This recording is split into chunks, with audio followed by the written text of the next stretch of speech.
नमस्कार। कक्षा 8वीं हम पढ़ रहे थे क्या निराश हुआ जाए, है ना। क्या निराश हुआ जाए हजारी प्रसाद द्विवेदी का लिखा हुआ एक निबंध है ना। अभी तक हम 4 भाग पढ़ चुके हैं, 4 वीडियो पढ़ चुके हैं। आज हम पढ़ेंगे इसका 5वां भाग। ठीक है, पहले भाग में हमने भारत में वर्तमान परिदृश्य तथा महापुरुषों के सपने पढ़े थे, है ना। दूसरे भाग में हमने देखा था कि भौतिकता बनाम आंतरिक गुण, है ना। और तीसरे में देखा था धर्म और कानून। चौथे मतलब पिछले वीडियो में हमने देखा था कि लेखक के जीवन की 2 प्रेरक घटनाएं, है ना, कि लेखक के जीवन में ऐसी कौन कौन सी घटनाएं हुई थी जो उन्होंने मानने पर मजबूर कर दिया कि अभी भी ईमानदारी बची हुई है, अभी भी नैतिकता बची हुई है, अभी भी मानव के आंतरिक गुण बचे हुए हैं, यह संवेदनाएं अभी भी जीवित है। तो जो मानवीय गुण थे, जो नैतिक पक्ष थे, उनको जागृत करने के जो काम थे वो अभी भी किए जा रहे हैं। यह बात को लेखक को मानने को मजबूर होना पड़ा। किन 2 घटनाओं से कि एक तो जो रेल की यात्रा कर रहे थे, उस समय टिकट उन्होंने खरीदा तो 10 रुपये की जगह उन्होंने 100 रुपये का नोट दे दिया और टिकट बाबू जो था वो वापस उनको 90 रुपये देने के लिए उनको ट्रेन तक आया, है ना। और दूसरी घटना थी कि बस की, है ना, कि रास्ते में बस खराब हो जाती है और बस खराब होने के साथ ही जो कंडक्टर जो था वो निकल करके दूसरी बस लेने के लिए चला जाता है और कहीं ना कहीं बस में डर का माहौल बन जाता है कि यार अब क्या होगा, है ना। तो ये जो घटनाएं 2 घटनाएं थी, इन 2 घटनाओं से लेखक को बहुत प्रेरणा मिली कि यार लोग अभी भी समाज में इस तरह के काम करते हैं, भलाई के काम करते हैं, है ना। तो आज हम पढ़ेंगे निराश होने की जरूरत नहीं है ना। ये जो आखिरी वाला पॉइंट है हमारा वो इन सबका निचोड़ है ना। वो सारी बातें यहाँ पर आ जाएंगी कि लेखक कहता है कि निराश होने की जरूरत नहीं है। लेखक को ठगा भी गया, है ना। लेखक को बहुत लोगों ने ठगा है, बहुत लोगों ने लूटा भी है ना, और धोखा भी खाया है। लेखक ने बहुत जगह धोखा भी खाया है ना। पर विश्वासघात बहुत कम ही जगहों पर मिला है, लेकिन उसके साथ विश्वासघात नहीं हुआ, है ना। ये बात को उन्होंने इन 2 घटनाओं में बताया भी है ना। ये जो है लेखक की 2 घटनाएं, इन 2 घटनाओं में उन्होंने बताया कि मेरे साथ विश्वासघात नहीं हुआ, केवल धोखा खाया और निराशा हुई तो जीवन नहीं चलता। उन्होंने कहा है कि यदि सिर्फ धोखा ही खाया है और निराश हो जाओ, धोखा खाने से भी तुम निराश हो जाओ या असफल होने से निराश हो जाओ, तो ऐसी बातों से जीवन नहीं चलता है ना। ऐसी घटनाएं भी घटती हैं, बोले जीवन में ऐसी घटनाएं घटती रहती है, जीवन में इस तरह के काम होते रहते हैं, तो उनसे हमें निराश होने की जरूरत नहीं है ना। जब लोग बिना कारण ही मदद भी करते हैं, ऐसे में आशा की ज्योति जलाकर रखनी चाहिए। जब लोग बिना कारण है, बिना उद्देश्य ही हमारी मदद करते हैं, तो ऐसे में हमें एक आशा की किरण मिलती है, एक ज्योति मिलती है कि एक उम्मीद बन जाती है कि यार लोग हमारी मदद करने के लिए तैयार हैं, है ना। इसी से महान भारतवर्ष को पाया जा सकता है ना। इन्हीं स्थितियों में हम भारत को महान देख सकते हैं। महान कब देख सकते हैं? जब हमारे अंदर हमारे नैतिक मूल्य जीवित हो, है ना। अब बात करें कि मान लो हमारे पास एक महामारी है अभी कोविड-19, अगर इस समय सब कुछ बंद हो गया था, है ना। अब देखें कि हमने पहला लॉकडाउन झेला, दूसरा लॉकडाउन झेला, तीसरा लॉकडाउन झेला, हमारे पास सारे संसाधन बंद हो चुके थे, है ना। खाने को बहुत लोगों के पास दाना नहीं था, बहुत लोगों के पास रहने के घर नहीं थे, बहुत लोगों के पास यात्रा करने के लिए वाहन नहीं थे, है ना। अगर मान लो वो ऐसी स्थिति में आत्महत्या कर लेते तो, वो ऐसी स्थिति में अपना जीवन त्याग देते तो, वो ऐसी स्थिति में अवसाद में आ जाते तो क्या होता?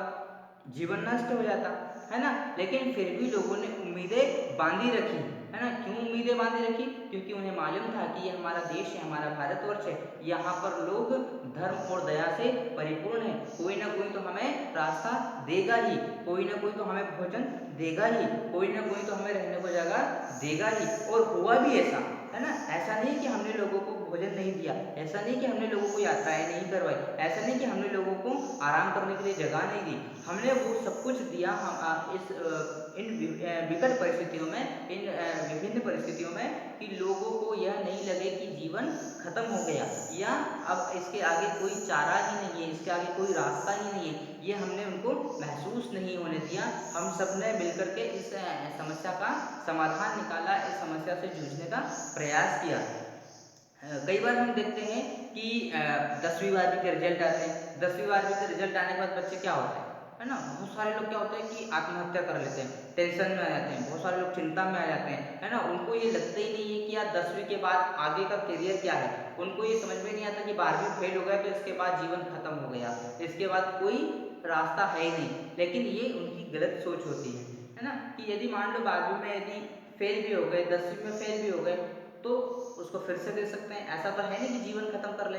तो कहीं ना कहीं ये सारी चीज़ें जो हैं, इसे निराश नहीं होने की बात कही है लेखक ने, कि जीवन में सफलताएं मिले इस बात की गारंटी नहीं है ना। लेकिन हमें प्रयास करते रहना चाहिए। जब तक हम प्रयास करेंगे तब तक सफलता के हम निकट जाते जाएंगे। जब तक हम प्रयास करते रहेंगे सफलता हमारे पास आती रहेंगी। यदि हम असफल हो भी गए तो उससे हमें निराश होने की जरूरत नहीं है। यदि हम असफल हो गए तो हमें और अनुभव मिलेगा, हमें और भी रास्ते मिलेंगे कि यार हमें ये तो मालूम पड़ जाएगा कि जो पिछला रास्ता मैंने तय किया था, जो पिछले काम मैंने किए थे, उससे सफलता नहीं मिल सकती, तो मुझे कुछ नए काम करना चाहिए।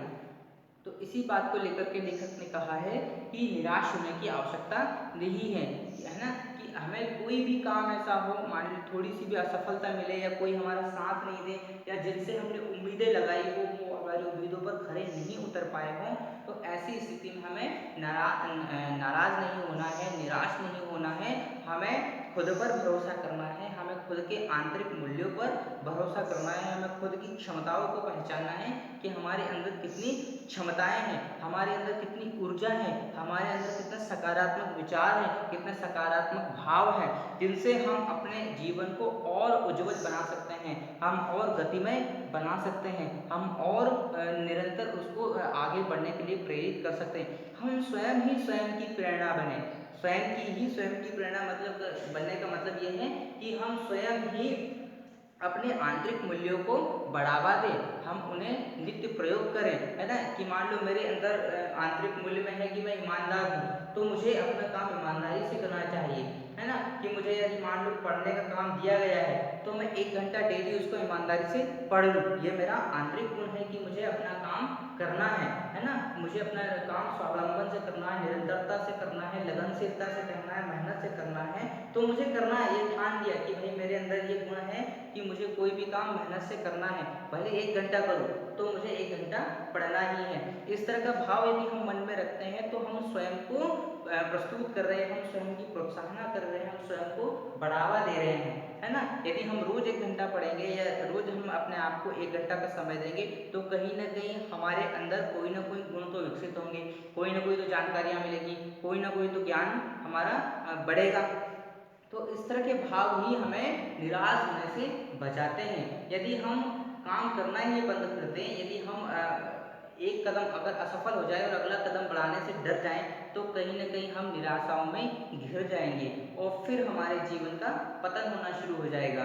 हमारे जीवन का खत्म होने के रास्ते खुलने लगते हैं, हमारा जीवन गर्त की ओर जाने लग जाता है, हमारा जीवन ढलान में जाने लग जाता है। तो इसलिए इससे बेहतर है कि हम अपने आप को समय दें, हम अपनी ऊर्जाओं को पहचानें, हम अपनी क्षमताओं को समझें, हम अपने नैतिक मूल्यों को समझें, हम हमारे नैतिक ज्ञान को समझें कि हमारे अंदर क्या क्या नैतिक ज्ञान है, क्या क्या नैतिक जानकारियाँ हैं, क्या क्या नैतिक शिक्षाएं हैं, क्या नैतिक मूल्य हैं जिनका हमें पालन करना है ना। यदि मूल्य अवमूल्य में बदल जाए तो कहीं ना कहीं हम गलत रास्ते पर जा रहे हैं। अवमूल्य मतलब अगर सच्चाई झूठ में बदल जाए, अच्छाई बुराई में बदल जाए, है ना। तो इस तरह के भाव यदि हमारे बदल जाए और मेहनत का व्यक्ति यदि आलसपन करने लगे तो हमारे भाव बदल जाते हैं, हम अच्छे कर्म बिल्कुल भी नहीं कर पाएंगे। तो यहीं पर लेखक ने कहने की कोशिश की है कि निराश होने की जरूरत नहीं है, निराश होने की आवश्यकता नहीं है ना। लोगों को देखकर मत चलिए, लोगों के मन में जो विचार हैं उन्हें देख करके मत चलिए। लोगों की अच्छाइयाँ हैं तो उन्हें स्वीकार कीजिए, उनकी अच्छाइयों का मजाक मत बनाइए। यदि आप लोगों की अच्छाइयों का मजाक बना रहे तो ये सोचकर चलिए कि आप स्वयं का मजाक बना रहे हैं, आप में अच्छाइयाँ नहीं है, इसीलिए तो आप उसकी अच्छाइयों को स्वीकार नहीं कर पा रहे हैं। यदि आप में अच्छाइयाँ हैं, आप में सीखने की ललक है, तो आप दूसरे के गुणों को भी स्वीकार कर पाएंगे, तभी आप निराश होने से बच सकते हैं। यदि आपने अपने ही मूल्यों का दोहन करना शुरू कर दिया, अपने ही मूल्यों के साथ बेईमानी करना शुरू कर दिया, तो आपको निराश होने से, असफल होने से कोई भी नहीं बचा सकता, है ना। तो आप इस पाठ को पूरा पढ़िए और इस पाठ में जितने भी प्रश्नोत्तर हैं उन प्रश्नोत्तरों को कॉपी में लिखिएगा।